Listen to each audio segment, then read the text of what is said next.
let's just get started here. So first things first, tell me how you got into this legal industry. So that's a good question. And I get that asked a lot, especially now that I'm doing all these multiple things on the freelance part. But I first started as a billing clerk at an air conditioning company. And one of our clients at that air conditioning company just happened to be an attorney. And the manager that treated the air conditioning at that particular firm said, hey, I know you're interested in being a paralegal. They're actually hiring, and I put in a good word for you. So I was like, oh, okay. And at that time, I barely had my associate's degree. I was just finishing it up. So I had no legal experience, nothing. I was just basically an associate, doing my associate's degree. So I was like, what do I have to offer? Because I really have no idea on what to do. So I get in there and I'm like, whatever, I'm just going to go for it. I submitted my resume. I got my foot in the door through an interview, and I basically just sold myself as I am. And I was very honest of the fact that I didn't know anything about law, and I was very upfront because I didn't want to sell something or have them expect something of me that obviously was not going to be there. So they actually hired me, and that was my first job. I was actually working it's a foreclosure company, firm. So I worked for the billing, like reinstatement and payoff department, because since I had a billing background, they felt that was a good fit. And then from there, I just worked my way up the ladder. So it was pretty, I don't know, it was ironic. It just fell in my lap, and I'm, thankful for networking, right? Right, absolutely. So you just worked your way up from this billing clerk sort of position, showed that you had so much value to offer. And okay, so at that time you did not have your paralegal certification. No, I did not. It wasn't really until, wow, I think I was even married. We recently got married. We got a puppy, like the whole 9 yards. So it was like crazy. And all of a sudden I tell my husband, I'm like, at this time I already had my associates, I had my bachelor's degree, but I really wanted something else to kind of really, seal the deal as being a paralegal and really creating that, career path for me. So I said, oh, I'm going to do my paralegal studies, and I'm going to get a certificate, and I'm going to really go full on gung-ho on this whole paralegal idea that I had in my imagination. And I felt so bad for my husband because I left him with a puppy at home, training him, feeding him, because I was literally working full time as a paralegal. And then at night I would go to school and get my paralegal certificate. So do you feel better having kind of got your foot in the door to realize what it was about first and then say, okay, I'm going to give this a go? Yeah, I think that's how I treated everything in life. So anything that I do in life in general, it's just my personality. So I basically test the waters and then, okay, this is something I can live with. So I'm going to go with it. And that's really like my life motto. Okay. So the area of law that you started with, is that where you're at today? No, actually I started in foreclosure. Then I went into personal injury because that firm just happened to have foreclosure and personal injury. And so I told them, hey, I really want to try something new. I've been foreclosure for way too long. I want to try something different. And so they transferred me to that department. And I fell in love with personal injury just because of all the intricacies and everything that comes along with personal injury. Like no case is the same, even though it may sound like, oh, car accident, no, not really. Personal injury kind of encompasses everything. So I did that, but then when I transferred out to be a freelance paralegal, I found myself in need of learning different types of practices, just because to fill in the financial gap, one particular trait wasn't going to be enough for me to sustain my lifestyle. So I ended up reaching out to fellow attorneys that I've worked for before and said, hey, I'm going freelance. Do you happen to have any colleagues, or maybe you yourself need assistance? So from there, I got introduced to a whole network of attorneys, and they all had multiple practices of law. So I was kind of thrown into it and found myself learning and mastering different types of practices. So right now, I actually work nationwide, which is harder than it sounds. I'm sure. You have to be so adaptable. Oh my goodness, it's so hard, especially with like the California laws and the New York laws. They're like day and night, and it's so bizarre, but it keeps life interesting, just to say the least. Oh, you are always on your toes. I have no doubt. And since I have a heavy legal background, that also helped me with learning the laws and learning the patterns and things like that. So today I want to say that I kind of do a little bit of everything just Mhm. because I got thrown into it. So what would you say, did anything from your background in going in foreclosure prepare you going into personal injury? I maybe the civil litigation pattern of it, right? So in Mhm. civil litigation, there's always like a pattern. You file your, you have your pre-suit kind of portion where you kind of negotiate, you kind of figure it out. Right. Then you file the complaint, discovery, trial. So learning the actual general litigation process really did help me have like an easier transition, from the foreclosure to the actual personal injury. So I think just learning the basics of everything will give you that really good foundation as to keep elevating your skills and your experience. Foundation, that's actually the word I want to touch on next. So when going into personal injury in particular, the new paralegals are coming into this field, what would you tell them are truly foundational for going into personal injury, and in particular litigation personal injury? Yeah, so litigation is a whole different ballgame than the pre-suit. So, Mhm. litigation, you really need to know your stuff. So I recently was reading a American Bar Association article, and they were talking about that there's a pattern, right, that paralegals should be required to have, and there's 6 skills.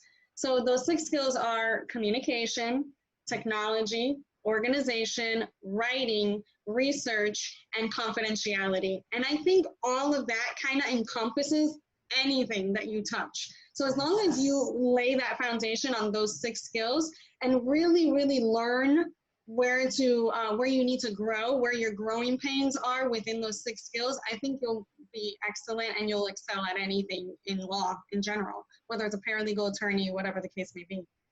Okay, okay. So new paralegals coming into this area, when it comes to that technology, what would you say is really key, specifically right now with dealing with this pandemic and working remotely for a lot of people? What is the technology that you can't live without? Oh my God. So my Google Assistant, I don't know what I would do without her. Like I didn't even name her. I just kept her Google Assistant. I live off of that. I live off my Google Calendar, my G Suites, my email, like everything that Google has to offer. I even have a Google Pixel cell phone. So, I mean, you can only imagine I'm all for Google. Most of my family is Apple, so, whatever. So if you have an Apple, go Siri. But I'm more of a Google Android person, and I couldn't live without her. And really, in terms of learning the technology and learning new skills in general, YouTube, like YouTube's where it's at. Just Yeah. YouTube, all of it. Look at it. Learn your softwares. Learn your apps. If you don't know exactly what that software does, because the more that you learn of the softwares that the firm uses, the easier your job will be. And we all know that you don't get the training that you deserve when you first come into a law firm, just because they don't have the time, they don't have the manpower. So really, if you take it upon yourself and you take an extra 20-30 minutes a day and really learn your software and play with it, and it'll make your life so much easier, and your caseload will just flow and it'll be so efficient. When it comes to the schooling and transition from schooling to law firm, do you think that any part of the education that you got on the paralegal side really prepared you for real world law firm experience? No. No. It's a whole different ballgame. It was, they present it to you in this pretty little box with a bow on the top, and Yeah. no, it's a disaster. It's like a toddler just ripping it apart. So it's like, no, like, I mean, that's an honest answer. You know what I mean? You get thrown to the wolves, and you either Yeah. sink or swim at that point. Yeah. You have to have thick skin. Attorneys tend to be under a lot of stress, which Yeah. can kind of resonate through the firm and really throw off different types of personalities. I mean, we all have bad days. I'm not taking that Sure. away from anybody. So we all have bad days, but the stress of carrying the firm and the responsibility of all these people, I think of it like parents, right? So if you're not a parent, sorry, not gonna, you're not gonna resonate. that, parents like really, once they become a parent, they're like, oh man, now I have this responsibility on top of everything else that I had before. But I mean, I have to feed them. I have to, I have to nurture them. I have to make sure that they grow. And so I think that good attorneys, attorneys that really care, think of their law firm the same way. This is my baby. I need to nurture it. I need to really invest in it. And just like any other person in general, when you love something or love someone, you get nervous and you get anxious when things are just not going the way you want them to be. And it's within their right. They went 4 years to law school. They did their associate, interning and all that good stuff. And then they finally said, hey, I'm going to open up my own firm, add a couple partners, so they work their way up just like anybody else. And they're entitled to have their particular, mannerisms and ways and templates and whatever they want to create because they worked for it, That's right. So I think as humans, we can't forget that human element, so the legal field is tough. It's not easy, It's not easy. You really need to have thick skin. Yeah, and I'm always telling other paralegals that I'm coaching, you have to be there to solve their problems. That's the purpose. That's why you're there, to streamline things, to solve their problems, because they have so many other things to worry about. Absolutely. No, and I had a really good manager when I was towards like the end of my, what I call the ladder that I, did when I was already at the executive level. And he was amazing. He came up to me one day and said, hey, we're going to have a meeting today and I want you to run it. And I freaked out. I never had ran a meeting in my life. I was in my early 20s. I'm like, what is going on here? Like, I don't know how to, teach these people or coach them. And he's like, you're my best paralegal on the team. And I really need you to coach these people. And I started freaking out. And he goes, the one thing that I'm going to tell you is never come to me with problems. Always come to me with solutions. That's right. That stayed with me literally till this day. It's always like in the forefront of my mind.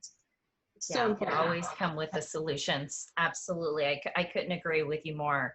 Now, when it comes to technology that you work with, like true technology, I'm sure that you work with the different Microsoft suites, Word and things like that, but what other technology do you specifically work with? LexisNexis has been my lifeline, and I know LexisNexis and Westlaw and Fastcase and all these what they call legal research library softwares. They offer so much more. They offer free webinars. They offer trainings. I have a certificate, a mastery paralegal certificate from LexisNexis. So it's not only just the legal research aspect of it that is mostly the forefront and what it's mostly used for. It's all the other, I guess, things that they offer, all the other offerings that they provide you on a membership basis. And most of them are already included in your monthly or yearly contract. So it's at no additional cost to you. And as long as you're, a member, and for those that work in a full-time firm and they have access to it, take advantage. Take advantage of it because you're not paying for it. It's free to a lawyer and it's beneficial, and that's how you sell it. Hey, the more I learn, the easier your life becomes. So are we going to do this or are we not? And we're totally going to do this. Like, you got to sell, you got to sell and market yourself too. You're not going to climb the ladder by staying quiet. You have to ask the questions. You have to take those. You have to get in there. You have to show initiative. You have to roll up those sleeves and pull those pants up. You got to do it. You got to make it happen. So did you find it difficult to transition from office to freelance? No, I did not. Just because when I did my freelance transition, I was already at the top of my ladder. So I was already the executive paralegal, working in downtown, making the money.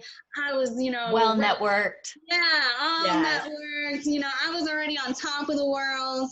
And I get there, my firstborn, which is a daughter, she was about a couple months old. She wasn't even a year yet. And I looked at a picture that I had on my desk of her, and I said, is this really what, I want her to grow up with? Is this really what I want her to see, this mom that's working day in, day out for somebody else? versus working day in and day out for you and the family, you know? Right. So I wanted a better life, not only for her, but for me too, you know, because I had already reached what I thought was my ideal job, my ideal goal. And I was on top of the world, you know, I had that corner office with the beautiful beach view, you know, and I was loving life. I only lasted 5 months at that job before I really, like, it hit me one day, and I took a step back and it just really hit me, and I said, I gotta get out of here. That's exactly what I did. I gave in my badge and I said, I'm sorry, I'm leaving. Yeah, absolutely. So how long have you truly been freelance? 3 years. July Still will be going 3 strong. years. Still going strong. I never had a bad year, knock on wood. I never had a negative as far as the financial aspect of it. Like I said, you know, I'm 17 years seasoned. So by the time I started it, I already had 15 years under my belt, you know, and I had an awesome network to support me and really nurture my decision. And thankfully, amen, thank God, that was, you know, really what helped me, because having a support system also is super important. It's not only about the diplomas, it's not only about the experience, it's not only about the grit, you know, about the really taking charge of your career. It's also about everybody else around you and surrounding them and treating them the way you want to be treated, so that they can lift you up where you need to be, you know? It is what it is, and you reap what you sow, and I'm such a believer that you reap what you sow. If you're good to others, they'll be good to you. And really, I never burned a bridge. I did quit. I did get fired, but I never left on a bad note. Don't burn those bridges down, people. You have no idea where those bridges are going to lead you. I guarantee that will come up again. I tell people, do not burn it down. No, and the legal field, even though everybody thinks or is under this impression that it's so saturated, you know, and that there's so many attorneys and so many paras and so many legal professionals in general, it's really a small little community. It really is small, yeah. You know, I mean, the American Bar Association puts them all together. So it's like, you know, they're going to these network events to get their continuing legal educations. They're, you know, paralegals have their own network events. So it's like people talk. And word gets around. They do. And these attorneys and paralegals, they're in memberships like AAJ and DRI, and they all have listservs. And so they all communicate that way, not just at conferences, you know, Nope. and it's, they do, they talk. So never burn a bridge, ever. Ever. So it's something that, you know, I ask my seasoned paralegals is finish the sentence for me. I'm still here as a paralegal because... Oh, there's so many answers to that question, really. And I thank you for like giving me that, because I really had to think hard on this question, just because, like I said, there's so many elements in my life that really pushed me to be a paralegal and not to move forward from just being a paralegal. And I don't want to say just like if it's worthless, because I find value in being a paralegal, and I find value in educating the future of the legal industry. And so I stay a paralegal to prove to others that you don't have to be that attorney. You don't have to be that doctor to live the lifestyle and still reap the benefits of the legal industry, medical field, whatever field you want to be in. You don't have to have that fancy degree. You can live on in your passion of law in other places. There are other options. And I think for me personally, to get back to your question, it was a lifestyle decision. I wanted a different life for me and my family and my growing family, right? Because at that point I only had one, now I have two. So I was in the middle of transitioning everything, my career, my life, everything. And when I found value in what I did, in helping pro se, you know, people that are not represented, in helping assisting attorneys, in helping other paralegals really boost up their career and giving them that encouragement, that light at the end of the tunnel, that just lit my fire. You know, that just, you know, made me keep going and keep growing this company and keep promoting and, you know, collaborating with paralegals such as yourself. It just makes me complete. It really does. And I think just because you have a passion in something doesn't mean you have to, you know, go all the way up, because I was there and it wasn't that great. It wasn't that luxurious, you know? So, you know, that's really my reasoning to just being a paralegal. I love it. And I just found a comfortable home in being a paralegal. It's just the way it is. And that's just for me, you know, it's different for everybody, but that was like my personal experience. Yeah, you know, I grew up very argumentative with my parents, and so they always said, "You're going to grow up to be a lawyer." I didn't. I grew up to be a paralegal, but that's okay. And I tell people that that's okay all the time. You don't have to keep going. And I know many, many, many lawyers who say they actually wish they would have stopped, and they would probably be less in debt. You know, as a paralegal, a lot of the times you're in the game right away. You're not sitting in an office doing research for 5 years waiting for your name to hit a brief. Exactly. Yeah. And I know that my name's probably never going to hit a brief, you know, obviously, because I'm not an attorney unless I'm somewhere in the body of there. Right. But you know, I would say that paralegals do just as much, if not more, Yeah. than lawyers. And there's a reason why there's that cartoon out there of the lawyer in front of the judge and the lawyer saying, "Let me text my paralegal," because where they show it. Solutions, people. Absolutely. That's why they Absolutely. text us. Yes, Yeah. for sure. Absolutely. I completely agree with everything you just said. And, you know, it brings truth and light, you know, when people see me and they're like, why don't you just become an attorney? You basically know it all. And I'm like, I don't need to be an attorney. I don't want to be. I don't want to be an attorney. I don't need to be an attorney. I'd rather them just take everything I did for them, send it, you know, to court and go on with their merry way and not have that stress or that financial burden in my life. I'm okay. It's Completely okay with that. I'm completely okay with that. Well, yeah, I absolutely agree with that.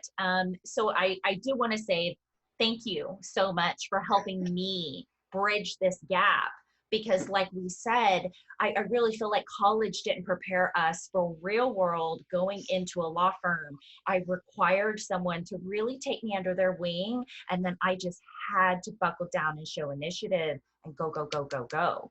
No Yeah, boundaries. absolutely. Yes, absolutely. I completely agree. And that's super important on how people, the reality. But I think that's with anything. I've noticed, like, you know, across the board, attorneys don't really learn how to practice law. They only learn how to read it, interpret it, and research. But actually, the practice, that's why it's called practice, right? So they're practicing law because they're practicing law. So it's kind of the same concept. Education is great to teach you under pressure, teamwork. You know, you learn other things that you can take with you. But as far as practicing as a paralegal or practicing as an attorney or as a legal professional, as a receptionist, wherever you're at on the spectrum, I don't think it really does until you're actually in there, you know, nitty gritty and really figuring it out. Because, and every experience is different. I don't think that every paralegal experiences the same thing, but I do think that in general, paralegals really feel that education didn't really really prepare them for what's happening. Right. And with this pandemic happening, I worry about the internship that these schools are requiring and being able to intern during a pandemic. And then, you know, what happens? Where do you get that real world experience? Yes. And then, you know, this is it. That this channel, the Paralegal Boss Club, your workshops, your coaching, this is it. This is where we have to bridge the gap. Yeah, and it's a necessity. Unfortunately, it became a necessity, right? Because I saw so many paralegals just perish. And there were so many turnovers, you know, at the law firms because they just couldn't take it.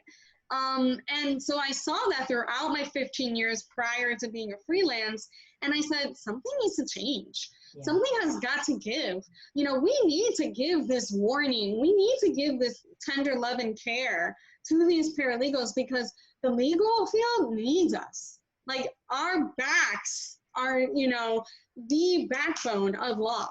So if it's not for these paralegals and these support staff, the attorney can't do it all, although most of them think they can. They certainly do. My God, they do. But Yeah. I wholeheartedly agree with you. Is that, as paralegals, it's also our responsibility at some point to give back to our community for this new round of paralegals coming in. And we have to make sure that they are just as prepared to handle these, as we have been for all these years, because we're freelance now. We're doing our own thing. And it's time for you guys to spend some time in that office. Go. But and it's important for you to have that office experience before you go virtual. And Absolutely. because you have to have that office experience that's going to teach you so many things Yes. outside of what school ever taught you. And I agree with that. That's completely, accurate. And I've seen it day in, day out, and it's been confirmed by brand new, fresh out school to even more seasoned than I am. I work with a lot of paralegals that have been in the business for 30 years and 50 years that are looking into retiring. And I'm like, oh, how do you do it? More power to you, because that environment can just really get dangerous. Yeah. Really? Yeah, I can. So you do coaching, right, for paralegals? So do you do just sort of litigation, or talk to me about what you offer as far as your coaching is concerned? Because we're talking about bridging this gap, so they need you. I want people to hear about what you're offering. Absolutely. So I started my mentoring and coaching through, I actually teach paralegal programs here in Florida. So those students started coming to me saying, hey, I really love your teaching. I really love your content, because I teach my own content. I don't teach out of a book. And that was just the contract. The contract was, you need to let me teach my real world experience, because that's what's missing in these programs. I've been in your program. I am the perfect example. And I sold myself. That was it, So now I teach in the same program that I graduated from. So talk about full circle. Nice. And so the students came up to me and said, oh, wow, I just really love how you just kind of deliver the message, and you really hit home with me in a lot of spots. And I really want you to be like a one-on-one with me. So I do anything from not knowing anything about the field, so teaching you kind of what you need to do. I kind of do the analysis of where your skills are at to kind of build upon where you're already at. And then if you already are seasoned and you're kind of at what I call the crossroads, where I was 3 years ago, and you're trying to see how either you can freelance as an option or even virtual now with the pandemic, that's been super on the top of everybody's list on how to get out of the 9-to-5 firm and actually do it virtually. So that's also the other side of the spectrum, that I train these new paralegals to basically, or these seasoned paralegals to basically promote themselves and market themselves, which it's not as easy as you think. It's not. It's so not as easy as people think. It's easy to talk about the paralegal world. It's easy to practice what you preach. It's easy to do all the other stuff, but to actually talk about yourself, especially as a woman, it's like self-arrogant. You feel you're being selfish. And so, my female clients are definitely not for it, and I'm like, no, you have to do it. You have to sell yourself before you sell your services. It's just, at the end of the day, they are hiring you. They're not hiring not only your services, they're hiring you. And the communication is going to be you. So you need to sell yourself. Absolutely. And I tell people, you have to show them results. Oh, yes, absolutely. Yes, and dependable. Because if you're going to be freelance and you're going to be virtual, you need to show dependability in order for them to continue utilizing your services. Yes. That's just absolutely. the way it is. Okay, well, thank you so much for joining me today for this series that I've got here. I know that you add so much value to our community. I know that our community can benefit from your services. And thank you for being part of the Paralegal Boss Club and coming in and doing a presentation for our group in there. I know that we've got lots of people excited about that. So next month is Personal Injury Month in the Paralegal Boss Club group, and that's all we're going to talk about next month. We've Yes. got, guest speakers coming in. You're doing this amazing presentation. I've already seen it. I love it. Thank you so much. So super excited about that. All right. Well, I'm definitely going to link all of your stuff down below in the description box. You've got a LinkedIn. You've got lots of stuff out there, tons of resources. Yeah. So again, thank you so much for joining me today. Yay! Yeah. Okay.